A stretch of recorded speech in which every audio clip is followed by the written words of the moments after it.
that's why I thought that the early episodes of Gilligan's Island were better than the late episodes of Gilligan's That's Island. funny. I like that. Let's find our I think live. they jumped the shark when the Globetrotters came on. That was too much. Remember Gilligan's Island with the robot? Like they had the robot? Yes. You remember our son Adam was always afraid of Gilligan's Island? It was like his least favorite show ever. So he was very afraid of it.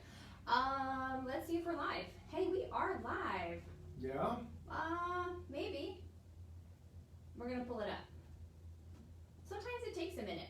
We also were working on sound, location, viewing, because I don't know, like it worked really well to begin with, and then all of a sudden, like 10 days ago, in the last 7 days, it's been really, the sound has been bad, the locations have been bad, so we're re-putting and replacing and seeing where we are. So A lot of the time, folks need to know, though, that this is a one-person operation. Today, it's a two-person operation. Once we we get should started, be pros, but we're not.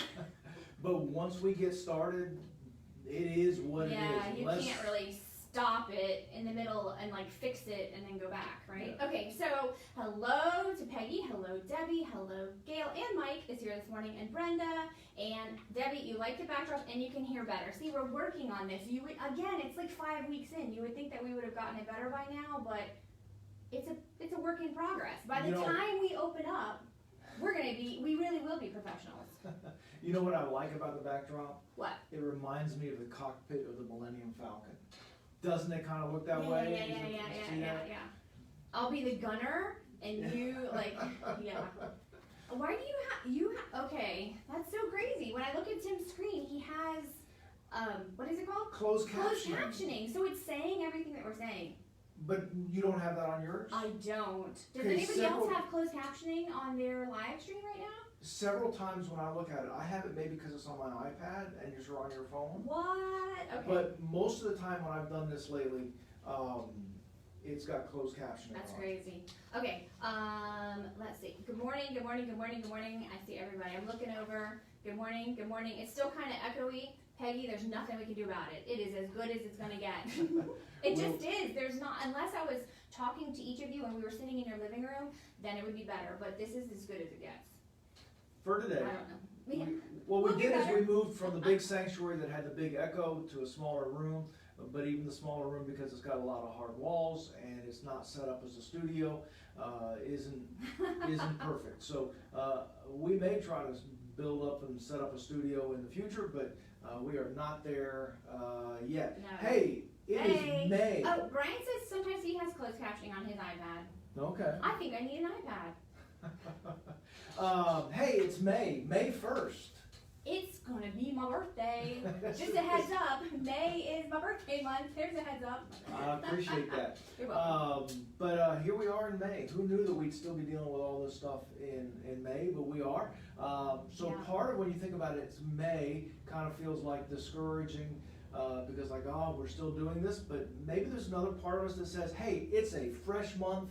It's a fresh start. We get a new narrative. It's May. You know, I just posted on my Instagram story just this morning. I think I showed it to you. Like the worst purchase you made in 2019 was a 2020 planner. I was like, that is so accurate. Like the calendar, because y'all, like once March happened and we were in shutdown, I like went through. Did we say this last week? Maybe like I crossed all the things out and I just saw it. I was like, oh, May 1st. Yeah, so I turned the calendar, but I'm still like, the things that were supposed to happen in May, the ladies' tea, Mother's Day stuff, a graduate lunch, and I was just like, cross it out. It's sad. Yeah. Adam was supposed to have a graduation like next week, I think. He was. August. Yeah, all those things are bouncing around. Hey, we thought we'd ask a couple of quick questions to each other, but we really want to hear your answers as well. So here's the first question. Okay? All right. It's not deep, it's not theological, but here's the question. Where did you live?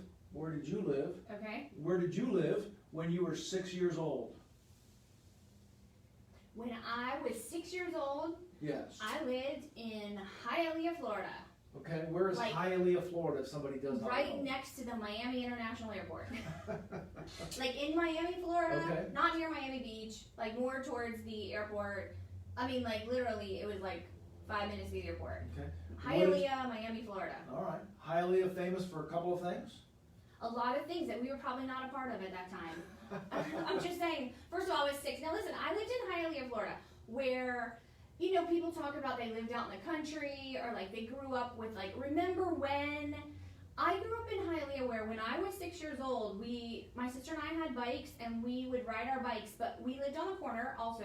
We were allowed to ride our bikes from the corner of our house, like our property, around the corner, 2 houses down, turn our bike around and go back. That was Hialeah, Florida.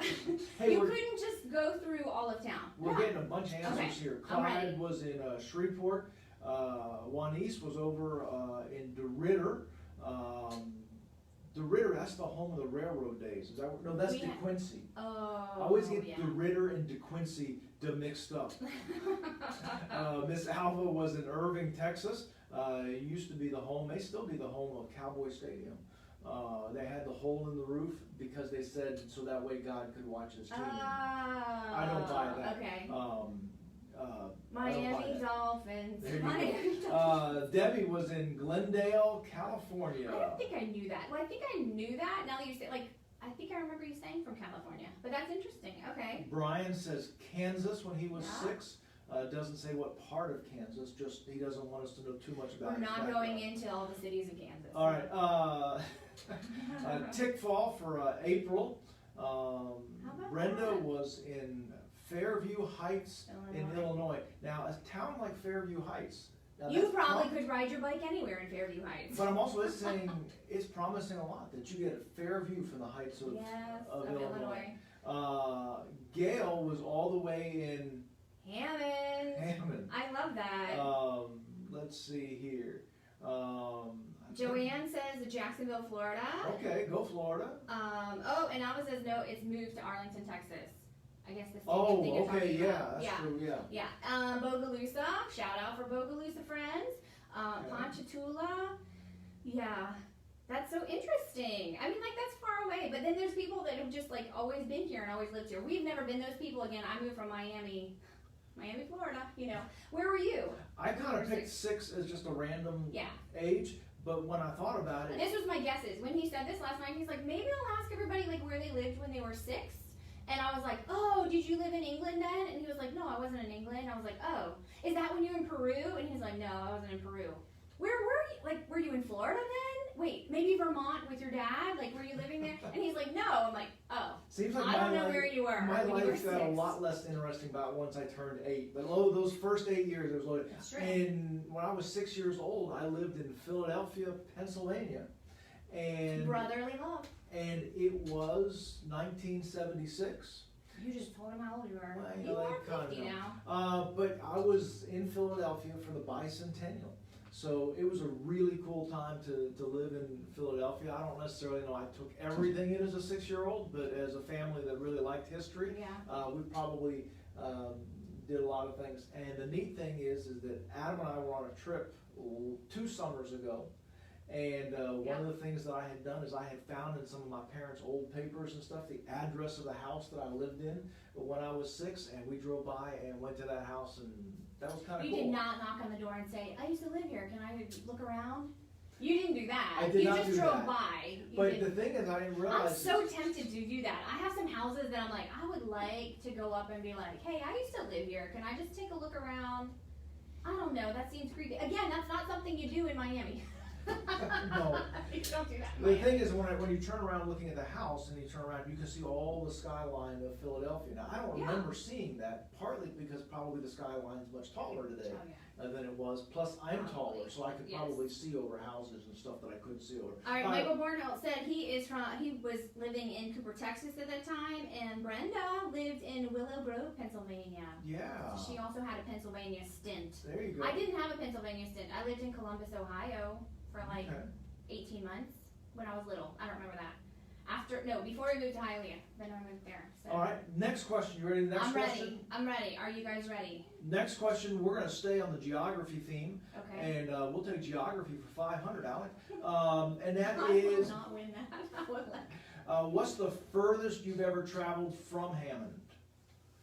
Oh, okay. Like the greatest distance. Yeah. I mean, I think this is a Even pretty though simple we may question. not have lived in Hammond at the time. But Right, well, that's for us, yeah. when we were engaged in college, the Yeah, furthest engaged we to went, be married. engaged to be married. I don't know what else you get engaged for, but engaged to be married. We made a trip to Venezuela because your parents were serving as missionaries there, and I needed a passport. I'd never traveled outside the country before, and we committed to a 2-week trip. I'd never met his parents before. We were already engaged. This was happening. And then I went and stayed with your parents in a foreign country where we couldn't speak the language for 2 weeks. Yeah. You and your 2 brothers and your mom and dad, and it was like an all-boy family, and all of a sudden I show up and they're like, oh, the daughter we always wanted, and then I was like, for 2 weeks. I think that's probably the furthest, Venezuela. Yeah, I would assume it was. We've got good answers coming through here. Juanice, London, Brenda, Sicily. They lived there Oh, for that's 4 years. right. Yeah. San Diego for Mike. They always say that's the most Man, beautiful one place. day I'm gonna make it to California, y'all. Okay. One day. All right. I'd stay for more than 1 day if I made the trip. Let's see here. Boston, Massachusetts, Colorado. Gail, yeah. Colorado. Oh, Italy, of course, Joanne. Yes. Italy, yeah. Wisconsin. It is cold. Wisconsin. We've been in Wisconsin before, just at the airport. Like on some flight, we had to stay. I had a layover. Oh, we did in Milwaukee. Yeah, so I don't Yeah, know. we something. stayed in Milwaukee. We had a layover, We got a hot dog in the airport in and it was Milwaukee. snowing. That pretty Yeah. much sums up Wisconsin. Yeah. Hot dogs and snowing. All right. Brian traveled to Malaysia. Now, I'm not going to Google this, but Oh. that's going to be the leader in the clubhouse right now. I don't really have an interest in Malaysia, unless the Lord called me to go minister to people there All right. and on a trip. But, Miss Alva's got Guam, oh yeah. Austin, Texas, Mexico on a missions trip. Let's see. Question Oh, April. said, yeah. What's the furthest you've ever traveled away from Hammond? So that's it. Yeah, outside of Hammond. Outside. Where was yours? When I finished high school, I went on a summer-long missions trip. We were in Austria most of the summer, but we actually spent like a week going into the Soviet Union while it was still in the Soviet Union. Did you carry Bibles with you? We did. I think I remember you telling me that Yeah. story. Like you were not supposed to. I was a Bible I was smuggler. about to say that. I was like, you were a Bible smuggler. I was a Bible smuggler. You were like, the word of the Lord will protect me, and I will go. so I love we had, that. we had limited amount of luggage that we could take for the entire summer, and a third of our luggage for the entire summer was the Bibles that we're going Yeah. to take into the Soviet Union. So we lugged those things around all summer, and Let then me be honest. I don't really know how you made that trip, other than like the travel and the giving the Bibles and stuff. But I have seen pictures of Tim wearing like some work boots and being on a roof and like doing roofing and stuff in Oh, yeah. Austria, and I'm like, I don't know. I don't know. I don't know that I would ever call you a roofer or the guy that I would like call to fix my roof. Don't call him to fix your roof. I just don't think. I love you for a lot of things, and I think you were a great Bible smuggler, but I don't know about the roofing part of it. It's like, I don't know. it was a wild trip. You stayed in tents, huh? Oh, for the whole summer we lived in a tent. But the trip going into the What about Soviet that? Union, there was confusion about our train reservations, and okay, there was confusion about it, and so we almost didn't get on the train in Austria.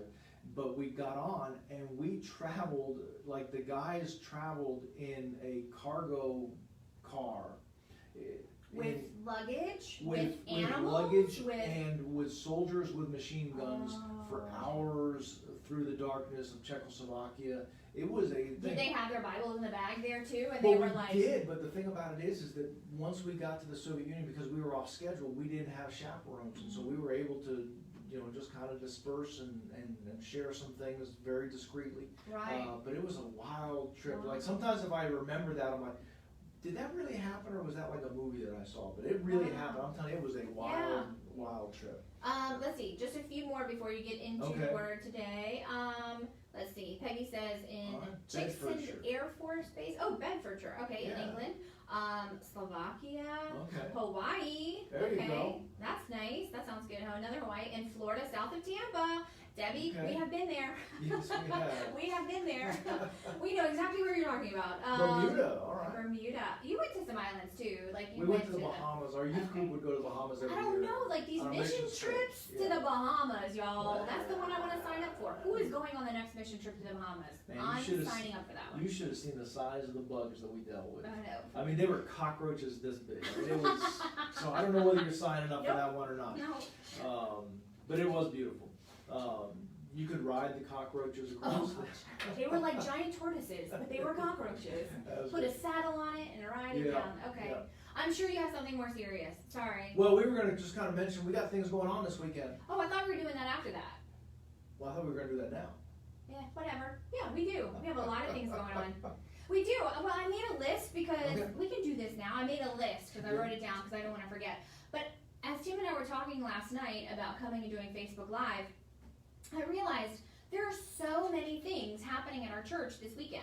So while we're shut down, For a shutdown, and we're while kind of there's busy. not supposed to be anything happening and people not gathering and everything, we're not doing any of that. But there is Whitney's World at 2 o'clock. And if you have missed Whitney's World, I'm saying I'm a grown up and I've been checking in the afternoons because she did like a rainbow thing on Wednesday. She did last Friday, I think it was last Friday, she did this thing with fire and baking soda and sugar outside, and it was so interesting. She did a chocolate taste test. I don't know, like the kids really like it. I get that, but I find it really interesting. So always check in. Whitney's World's coming this afternoon at 2.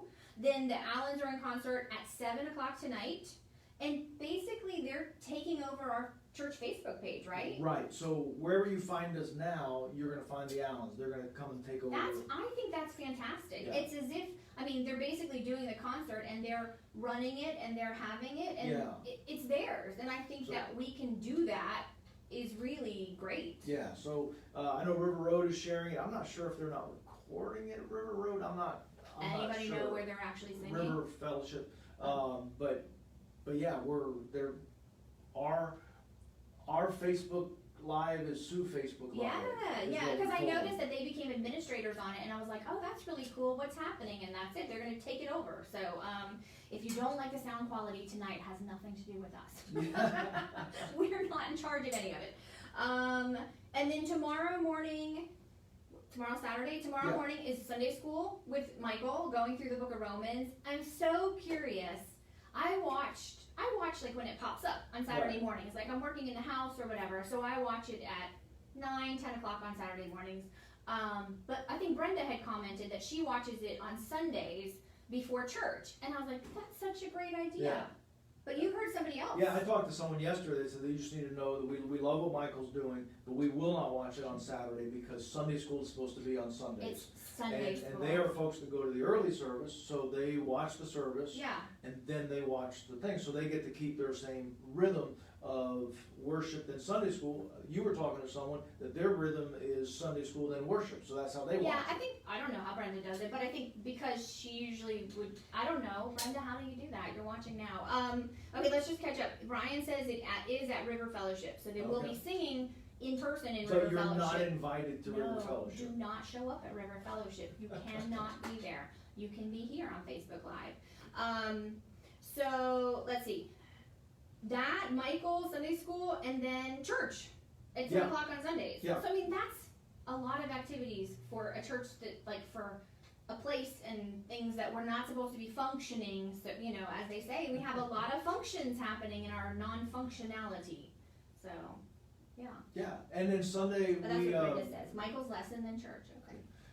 Sunday we also mentioned that we're going to encourage you to sign on about 5 minutes early. That's right. We're going to do just a little bit of chatter before we start. I think Billy and I kind of will host that. But one of the things that we miss is that we miss talking in the hallway. We miss talking in the foyer.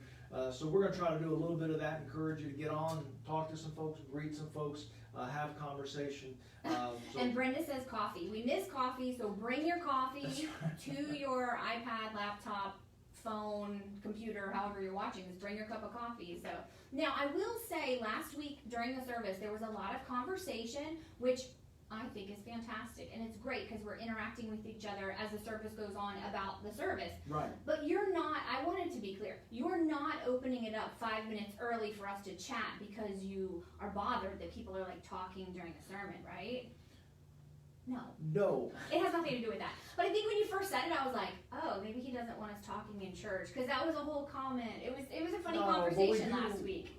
Listen, it's part of what you do when you watch something Right. online, is that there's Right. comments and you interact and stuff like that. So we want people to do that. Right. But we want to just make sure that the worship service that we have on Sunday is not a random worship service that you just get dropped in. It could be dropped in for anyone. It's the worship service that belongs to, Right. well, belongs to God, but it is composed of the people of Woodland Park Baptist Church.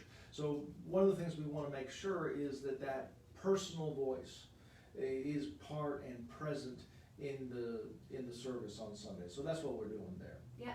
I love it. And we haven't seen Billy a lot on live stream, because Right. he's doing youth, Zoom, and YouTube and stuff, and it happens on other channels and other ways, because young kids these days aren't on Facebook. So, I mean, I think that's, so he's over there doing Yeah. that activity, but, Yeah, I popped into their Zoom It's for a good. few minutes the yeah, other day. oh, good, yeah. So it'd be nice to see him. Yeah, that'll be good. Hey, we finished Philippians, and so I've been in a little bit of a crisis. We had our quarantine epistle, and we ran out of epistle before we ran out of quarantine. So been trying to figure out exactly where we go, and I think what we're going to do is, for a little bit, we're going to take a look at the disciples. It's kind of my version of what Brian does. He pulls up the hymnal, pulls out a favorite hymnal, and kind of walks our way through a hymn. But I'm going to work us through some of the disciples and just look at who the disciples are and kind of understand their background and how that life of that disciple applies to us. Mark chapter 3, beginning with verse 13, it says, He, and that's Jesus, went up on the mountain and called to him those whom he desired, and they came to him. And he appointed 12, whom he also named apostles, so that they might be with him, and he might send them out to preach. Now, I'm going to tell you just for a moment there, this is one of my favorite observations. And every time we talk about disciples or things like that, I always make this, but this is my favorite. This is the 12. That almost becomes their strongest defining name, is the 12. But here it says whom they were called apostles. Now, sometimes we call them disciples, sometimes we call them apostles. And then I always point out this distinction, and the distinction is right here. It says, so that they might be with him, and he might send them out to preach. That's it. That's the distinction. A disciple are people who are with Jesus. They follow Jesus. An apostle is those who are sent. And so the 12 are both disciples and apostles. They are called to be with him, so that they can be sent out. And I love that, because that's a picture of our own spiritual journey with him as well. That we are called to be with him, so that we can be sent out to serve him. He says, and he gave them authority to cast out demons. He appointed the 12, Simon, to whom he gave the name Peter, James, the son of Zebedee, John, the brother of James, to whom he gave the name Boanerges, Yep. that is sons of thunder. And Andrew and Philip and Bartholomew and Matthew and Thomas and James the son of Alphaeus and Thaddeus and Simon the Zealot and Judas Iscariot, who betrayed him. I would like to know if any of y'all out there actually know those 12 names, like, for sure, solid. Like, you knew them before. If Tim said, hey, can you name the 12 disciples? And I'm telling you, I could probably get like 8, probably 9, but there's some guys that you just don't remember. Just saying. Like Bartholomew, I probably think of Bartholomew, but Thaddeus, I don't know, they're like the other guys, you know? Thaddeus is my favorite of all the I feel names. bad that I don't remember them, but I don't know. I know that at some point in children's church and in growing up, like, you had to learn the 12 disciples, and I know that I knew them at one point. Yeah. Well, we're going to try to walk through and study the lives of some of these disciples, and just some of them we know lots of things about. Some of them we don't know an awful lot about. But they are the 12, and it kind of reminds me of the classic movie that has been kind of remade and reprogrammed several different ways, but the classic movie 12 Angry Men. It's the story of a jury room, and it's been, I've never seen it. I haven't seen the old one, I haven't seen the new one, but if you've watched, like, almost every sitcom and TV drama at some point in time has a story of a remake of 12 Angry Men in a Room and Yeah. does that. And so the disciples, I don't necessarily know that you would call them the 12 angry men. We'll discover that several of them were angry. I don't know that all 12 were angry. But if I were to give them a title, I would call them, and I think that this is important that I would want you to hear, is they were not necessarily the 12 angry men, but they were the 12 available men. They were available in that their hearts were available. What was Jesus looking for in these individuals? It says he called to those whom he desired. He did not call these men because they were prominent. Right. Sometimes there's a ministry strategy where a pastor says, I'm going to find out who the most important person in town is, and I'm going to go reach that person. Now, there's nothing wrong with that, but that's not the strategy that Jesus did. These guys, if it wasn't for Jesus, they would be completely forgotten to history. Sometimes you would think, well, Jesus, did he just go look for the best men, the most morally developed men, and just find good men? Well, I think we're going to find out as we look at this list, this is not always a list of moral men. They were not the most polished. They were rough. They were tough guys. They stuck out in a crowd for their uncouthness. They were not the most, they did not have the most compatibility.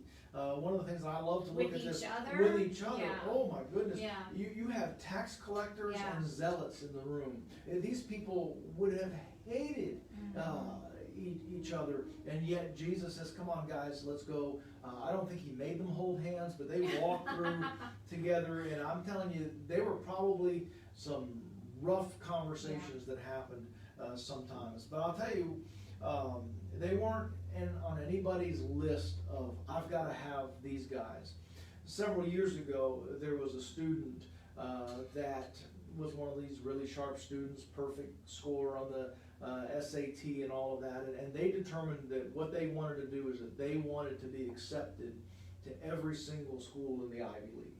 And so they did that, and then they said, hey, this isn't, and I think that several folks have done that since. That's kind of become a... We didn't do that. We did not. No, we didn't do that. I was almost accepted to the school I went to. They were desperate for students, and they were like, hey, we will take you. True story. Yes, yeah. But this was not it. So they, you get accepted to all the Ivies and say, I could go anywhere I wanted to. That's not these guys. But what they had is, there was a degree of spiritual hunger inside of them. Sometimes it was very visible. Sometimes it was beneath the surface, and nobody would have guessed it about it. So, oh, now that's a person who's spiritually hungry. But the thing that I think that really, really matters is that when Jesus called them, they responded. They were the 12 available men. Not as leftovers, but what marked them is that when God called, they were available to respond. It was in their heart. So we're going to take a look at those guys over time on our Hope Moments. Can I ask you a question? Yes. How old were the disciples?